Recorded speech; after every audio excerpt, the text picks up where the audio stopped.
Good morning, everyone. Today we'll learn a wonderful poem, A Legend of Northland, from your Beehive textbook of class 9.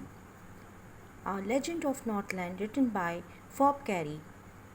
It's a ballad. Let's know more about a ballad. A ballad is a poem narrating a story in short stanzas. Ballad is such kind of poem that tells us a story in short stanzas. It comprises 4 lines in each. In total, there are 16 stanzas in this poem, and these stanzas will tell us a wonderful and an interesting story with a moral. Ballads are a part of folk culture or popular culture and are passed on orally from one generation to the next generation. Now, here in the title of the poem, A Legend of the Northland, the legend means a historical story, one which is very old and has been passed on from generation to generation. A Legend of the Northland, the title itself gives us the location of the story, that is the Northland area near the North Pole of the earth. The exact location of the Northland where the story belongs has not been depicted in this poem. Let's begin with the first stanza. Away, away in the Northland, where the hours of the day are few and the nights are so long in winter that they can't sleep them through. Now, as you all know, near the North Pole, the sun rays falls for a very short time during the day. So, here most of the time is darkness and the night hours getting longer and longer, especially in winters. The sun rays falls on this particular area for very short period of time even during the day. So, here the poet says that the duration of the night time is so long that the people cannot sleep them through. If they go to bed, take a few hours of sleep and then they wake up, it is still night time when they wake up again. He wants to emphasize on the fact that the duration of the night is very long in this particular reason. Where they harness the swift reindeer to the sledges when it snows and the children look like beer cubs in their funny furry clothes. Now here sledges means a vehicle on runners for conveying loads or the passengers over the snow or ice, and it is often pulled by draught animals called reindeer. To harness means to tie the reindeers with the rope with the sledge, and swift means something which runs very fast. So poet says the Northland region experiences severe cold conditions.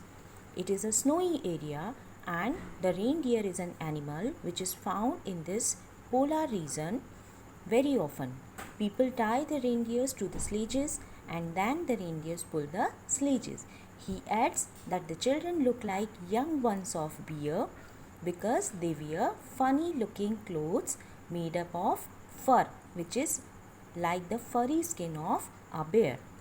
You might have seen reindeer tied with the sledge in the pictures of the Christmas, where favorite Santa Claus move around the globe on this particular sledge, which is tied up with reindeers.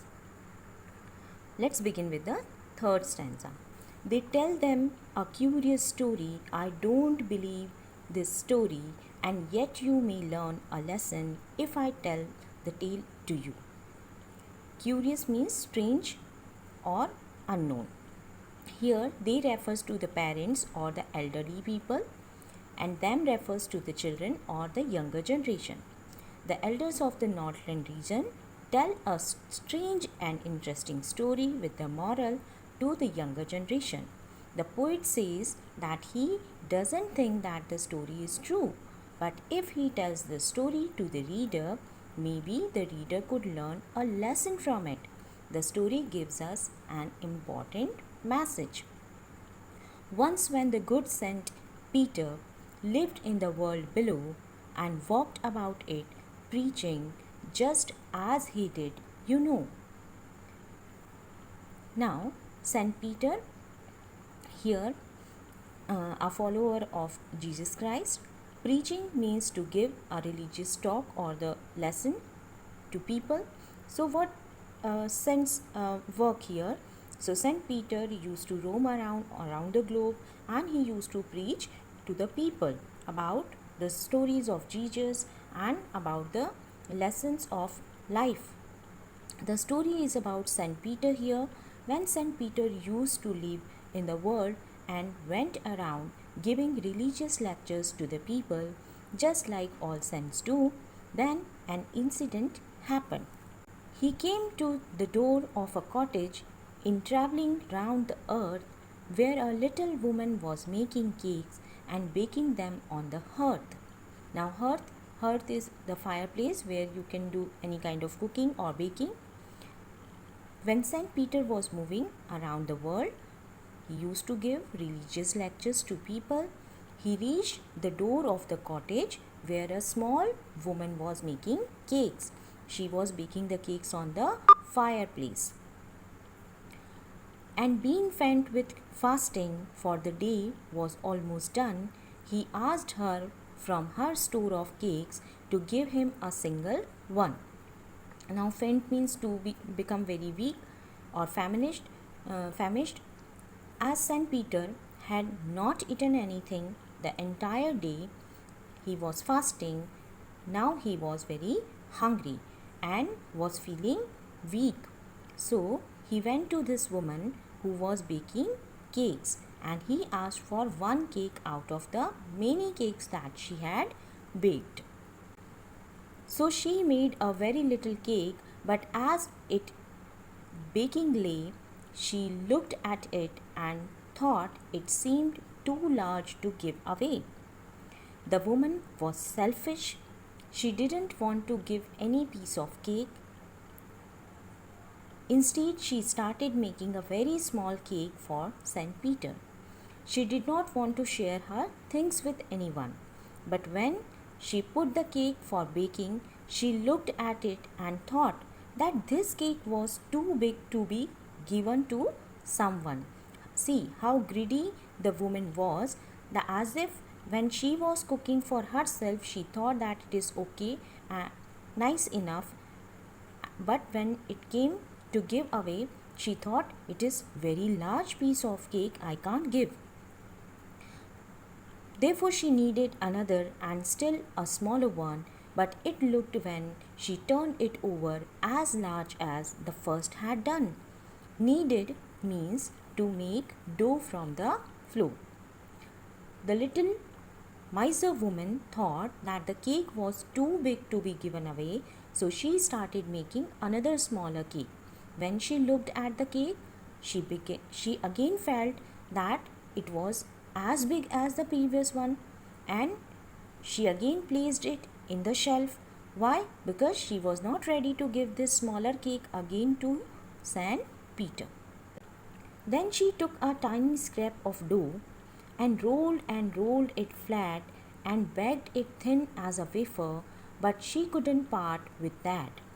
Scrap means very small amount of dough here. The third time she took a very small amount of dough and rolled it.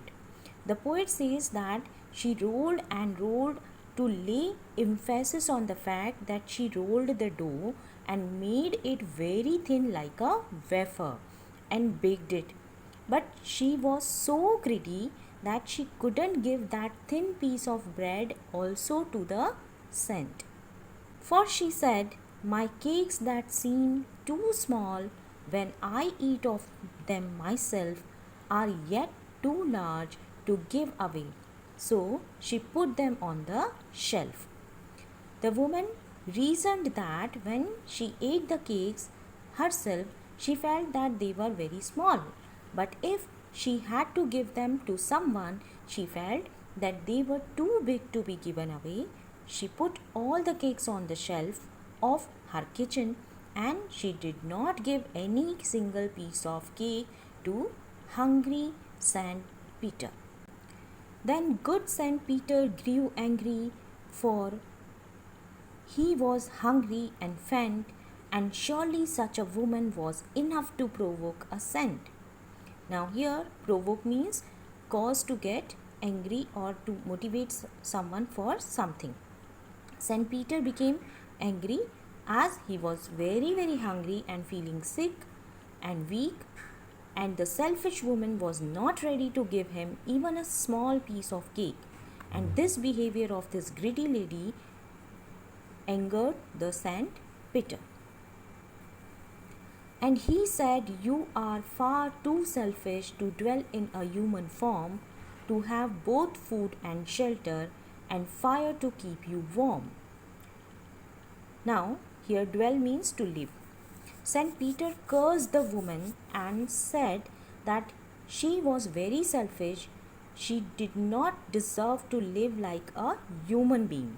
He added that God had given her food, shelter, and fire to keep warm, but she had become selfish for all the resources she had, and she didn't want to share them with anybody. So she doesn't have right to dwell in this particular form of life, that is human being.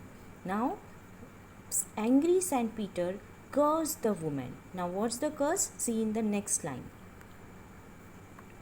"Now you shall build as the birds do, and shall get your scanty food by boring and boring and boring all day in the hard, dry wood." Now here scanty means very little, and boring means making hole in something, and here digging something with a tool. Saint Peter, who was very angry, cursed the woman that hence she would become a bird, because she didn't deserve the human form. She shall become a bird, and just like birds build their houses by boring into the wood and collect very little food by working hard the entire day, similarly she would also work hard in the dry wood all day and get little food, and make a small place for herself to live in, like a woodpecker. Then up she went through the chimney, never speaking a word, and out of the top flew a woodpecker, for she was changed to a bird. Now here, as soon as Saint Peter cursed the woman, she didn't get a chance to speak for herself, because that very moment she flew up to the roof through the chimney and flew out in the form of a bird. Saint Peter's curse had converted the woman into a bird. And which bird? A woodpecker. She had a scarlet cap on her head, and that was left the same, but all the rest of her clothes were burned black as a coal in the flame. Now scarlet means a brilliant red color. The woman turned into a bird. At that time she was wearing a red colored cap on her head, and this cape was there on the bird's head also, but the woman remaining clothes had burned and turned black in color, just like a coal. That's why the woodpecker's entire body was looking like a black coal. And every country schoolboy has seen her in the wood where she lives in the trees till this very day, boring and boring for food. Now country means the particular village or the area or the region. People who live in the countryside, even the small children who go to school, seen this kind of bird in the woods. They see that she stays there all day and keeps on digging the wood with her beak to collect her food.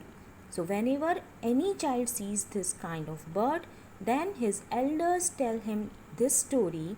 They say that the bird used to be a woman earlier. She was very greedy, and so she was cursed by Saint Peter and turned into a bird. They get a teaching that they should not be greedy at all. let's discuss the poetic devices. If we talk about rhyme scheme, it is simple, that is A, B, C, B. First, alliteration is the repetition of consonant sound in two or more close words. So almost in all the stanzas it is found, that is stanza 1, 2, 3, 5, 6, 8, 9, 10 and 13. You can pause your screen and you can go through all these consonant words which are getting repeated. Second, that is repetition. Any word or sentence is repeated by to lay emphasis on it, so it is called repetition. Like stanza 1, away word is repeated, rolled and boring words are repeated in stanza 9 and 13.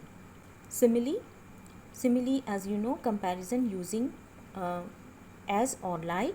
So in stanza 2, 9 and 15, these things are there, like the children look like beer's cups, baked it thin as a wafer, and clothes were burned black as a coal. I hope you understand. Now let's summarize. The poem is a legend about an old lady who angered St. Peter because of her greedy nature. The story goes on like this, that one day St. Peter was preaching around the world and he reached the door of a cottage where the little woman was working and baking cakes on her hearth. St. Peter was fasting throughout the day and he was very hungry. He asked the lady to give him a small piece of cake. The cake that she was baking then appeared to be too big to her to give away. So at last she prepared 2 or 3 times the cake, smaller and smaller, but then too at last she was not ready to give any single piece of cake to St. Peter. And St. Peter, because of he was hungry, he got angry. And when he got angry, he said that you are not at all deserving this human life. And he cursed the lady to be a bird, and entire day she has to bore and do lot of hard work for survival. And all the children, those who were going to school or from the valley or from the countryside, so they used to see this lady this bird every day, and they got the lesson from their elders that one should not be very greedy. If you have been given resources, then you should share the resources with others too. I hope you understand. Thank you so much.